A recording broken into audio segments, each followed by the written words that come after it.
이번 시간에는 하도급 거래의 공정화에 관한 법률 하도급법 제12조 3 기술자료 제공 요구 금지 등에 대해 알아보겠습니다.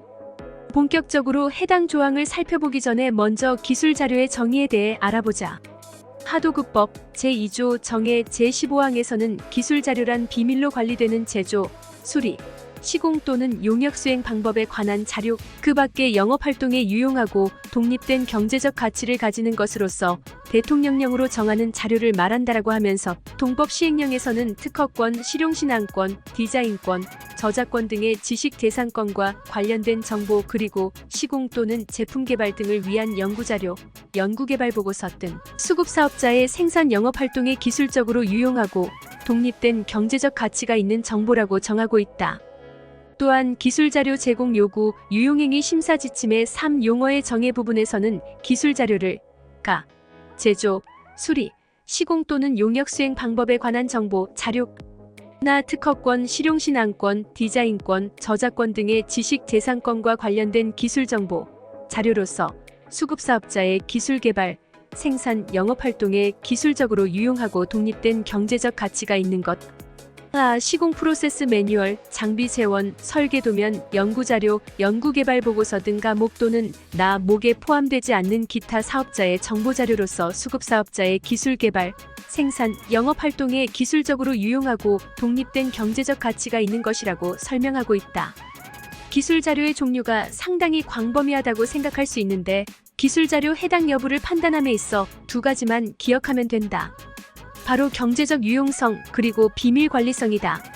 경제적 유용성이란 해당 기술 자료를 사용함으로써 기술 개발, 생산, 영업 활동에 있어 기술상의 우위를 얻을 수 있거나 그 정보, 자료의 취득이나 개발을 위해 상당한 비용, 시간이나 노력이 필요한 경우를 말한다.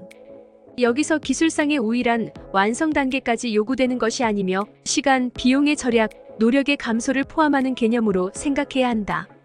다음으로 비밀관리성이란 기술 자료의 소유자가 해당 자료에 객관적으로 비밀이라고 인식될 수 있는 대외비, 컨피덴셜, 극비 등의 표시를 하고 있는지 또는 임직원의 접근 권한에 제한을 두거나 비밀 준수 의무 등을 부과하는 등 내부적으로 비밀로 관리하고 있는지, 거래 상대방에게 비밀 준수 요구를 하였는지 등의 여부로 판단한다.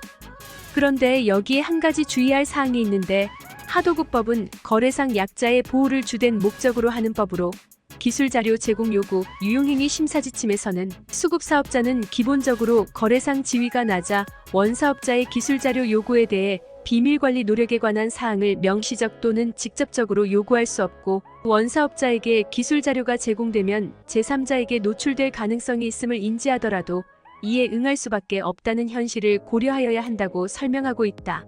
특히 중소기업에 대해서는 더욱 그러하다. 기술 자료의 범위가 일반적으로 우리가 생각하는 것보다 상당히 광범위하게 인정된다는 것을 느꼈을 것이다. 그만큼 법 위반 리스크가 크고 컴플라이언스 차원에서 많은 노력이 필요하다는 의미가 되겠다. 이제 본격적인 내용으로 들어가 하도급법 제12조 3 기술자료 제공 요구 금지 등 제1항에서는 원사업자는 수급사업자의 기술자료를 본인 또는 제3자에게 제공하도록 요구하여서는 아니 된다.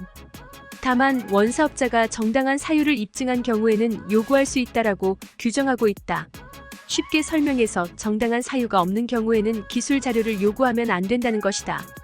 여기서 정당한 사유란 제조 등의 위탁 목적을 달성하기 위해 수급사업자의 기술 자료가 절차적, 기술적으로 불가피하게 필요한 경우를 의미하여 기술을 요구하는 원사업자가 입증해야 한다. 기술자료 요구의 정당한 사유로는 원사업자와 수급사업자가 공동으로 특허를 개발하는 과정에서 그 특허 출원을 위하여 필요한 기술자료를 요구하는 경우, 원사업자와 수급사업자가 공동으로 기술개발 약정을 체결하고 동약정의 범위 내에서 기술개발에 필요한 기술자료를 요구하는 경우, 제품의 하자가 발생하여 원인 규명을 위해 하자와 직접 관련된 기술자료를 요구하는 경우 등이 되겠다. 정당한 사유가 있더라도 목적 달성을 위한 최소한의 범위를 넘지 않도록 하고 기술 자료를 제공하는 자와 공정하고 충분히 협의를 하여야 하는데 이는 뒤에 설명할 서면 발급 부분에서 다루도록 하겠다. 다음으로 하도급법 제12조 3 기술자료 제공 요구 금지 등 제2항에서는 원사업자는 제1항 단서에 따라 수급사업자에게 기술자료를 요구할 경우에는 요구 목적, 권리 귀속 관계, 대가 등 대통령령으로 정하는 사항을 해당 수급사업자와 미리 협의하여 정한 후 그 내용을 적은 서면을 해당 수급사업자에게 주어야 한다라고 규정하고 있다. 기술 자료와 관련하여 위반이 가장 빈번하게 발생하는 부분이다. 원사업자와 수급사업자가 모두 몰라서 그런 경우도 있지만 뒤에 설명에서 알 수 있듯이 기술자료 요구서라는 서면 발급이 번거로워서 교부하지 않는 경우, 서면의 기재사항이 너무 많고 작성이 어려워 교부하지 않는 경우도 많다. 제2항뿐만 아니라 제3항에도 교부해야 하는 서면이 등장한다.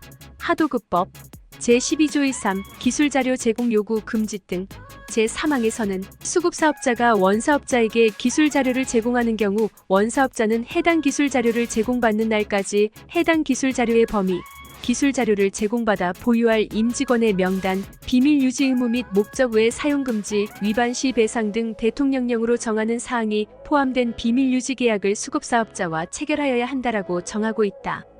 제2항의 기술자료 요구서는 기술자료를 요구할 때, 제3항의 비밀 유지 계약서는 기술자료를 받을 때 교부하라고 정하고 있는데 굳이 구분하여 따로 교부할 필요는 없으며 필자의 경우 기술자료 요구서 발급 이후 혹시 모를 비밀 유지 계약서의 미발급을 방지하기 위해 두 가지 서면을 동시에 발급하고 있다. 기술자료의 중요성이 아무리 강조해도 지나치지 않겠지만 원사업자 입장에서는 두 가지 서면을 교부한다는 것이 다소 번거로운 게 사실이고 바로 이어 설명하겠지만 서면의 기재사항도 많고 작성이 쉽지 않은 내용도 있다. 수급사업자 입장에서도 이러한 서면을 매번 요구하는 것도 부담스러운 것이 사실이다. 그래도 필자가 강조하고 싶은 것은 서면을 교부함으로써 교부 과정에서 원사업자 및 수급사업자 간 권리, 의문, 대가, 보호 등에 대한 협의가 이루어지고 이로 인해 미래 발생 가능한 분쟁이 상당히 해소된다는 것이다.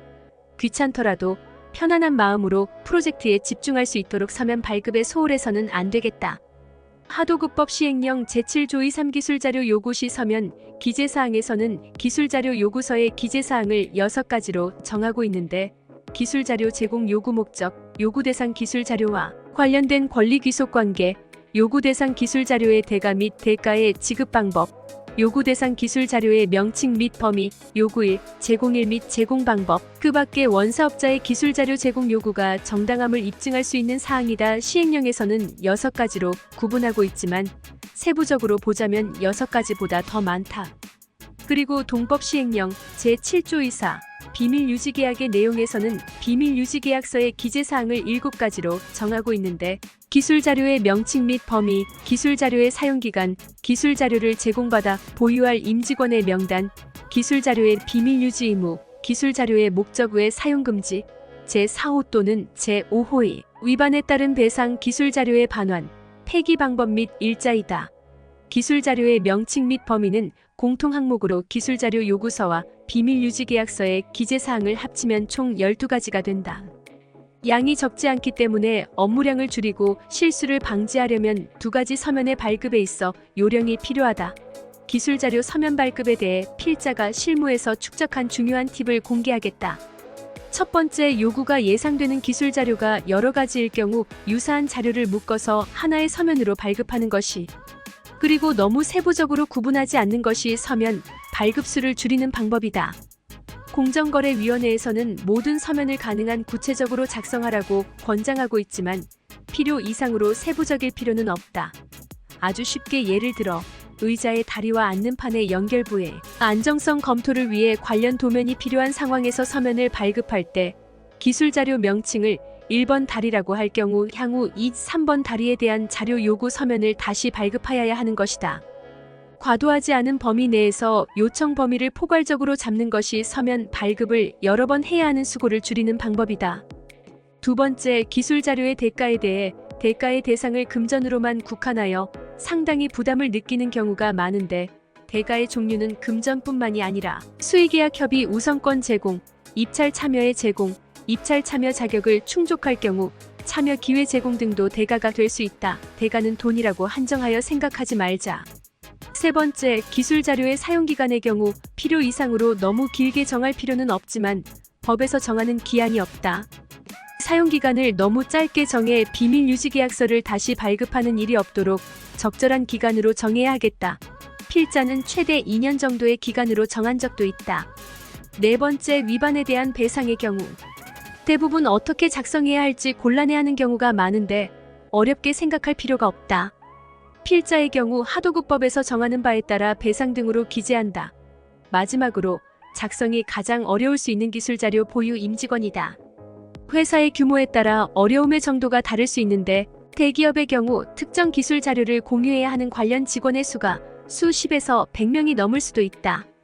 문제는 비밀 유지 계약서에 모든 관련 임직원의 성함, 이메일 주소 등을 기재해야 한다는 것이다.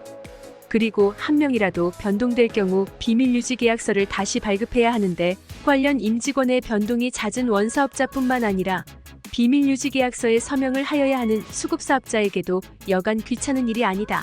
또한 원사업자 내부에서의 기술 자료, 유통 관리가 쉽지 않다. 원사업자가 수급사업자로부터 제공받은 기술 자료의 관리에 최선을 다하고 가능한 수급사업자와의 분쟁이 발발하지 않도록 잘 관리하는 수밖에 없다. 만약 수천만 원의 비용을 투입할 여력이 되는 원사업자라고 한다면 완벽하지는 않지만 두 가지 서면의 교부를 시스템화하는 하는 방법이 있긴 하다. 이는 뒤에서 이어 설명하도록 하겠다.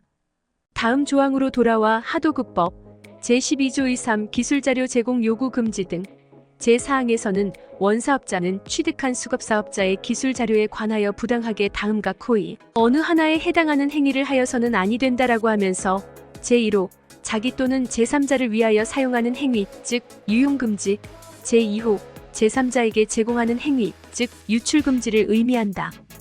기술자료의 유용 및 유출은 수급사업자의 피해로 직결될 수 있기 때문에 당연히 금지해야 하겠다. 그리고 제5항에서는 공정거래위원회의 표준기술자료 요구서, 비밀유지계약서 마련의 근거를 설명하고 있다. 지금까지 하도급법에서 정하는 기술자료의 정의, 그리고 제12조 2.3 기술자료 제공 요구 금지 등 제1항에서 제5항까지 살펴보았는데 종합적으로 정리해보자. 먼저 기술자료란 비밀로 관리되는 제조, 수리, 시공 또는 용역 수행 방법에 관한 자료, 그 밖에 영업활동에 유용하고 독립된 경제적 가치를 가지는 것으로 경제적 유용성과 비밀 관리성을 충족해야 한다. 단 중소기업 등 거래상 지위가 낮은 수급사업자가 명시적으로 원사업자에게 기술자료의 비밀 관리에 대한 요구를 하거나 기술자료 제공을 거부하기 어려운 사정을 감안하여 수급사업자의 비밀 관리성 충족 여부를 다소 관대하게 판단할 수 있다는 점은 주의하여야 하겠다. 다음으로 기술자료를 요구함에 있어 반드시 정당한 사유가 수반되어야 하겠으며 정당한 사유 여부는 기술자료를 요구하는 원사업자가 입증하여야 한다. 정당한 사유 없는 기술자료 요구는 법 위반에 해당한다.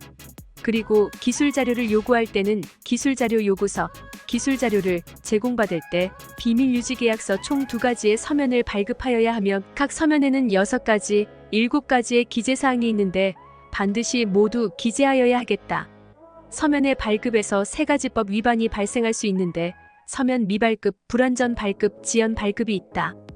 여기서 불완전 발급이란 법정 기재사항 중 일부라도 누락되거나 부적합한 내용으로 기재되는 경우를 말한다. 여기서 많은 원사업자가 놓치는 중요한 사항이 하나 있는데 2가지 서면에는 모두 원사업자와 수급사업자의 서명이 포함되어야 한다.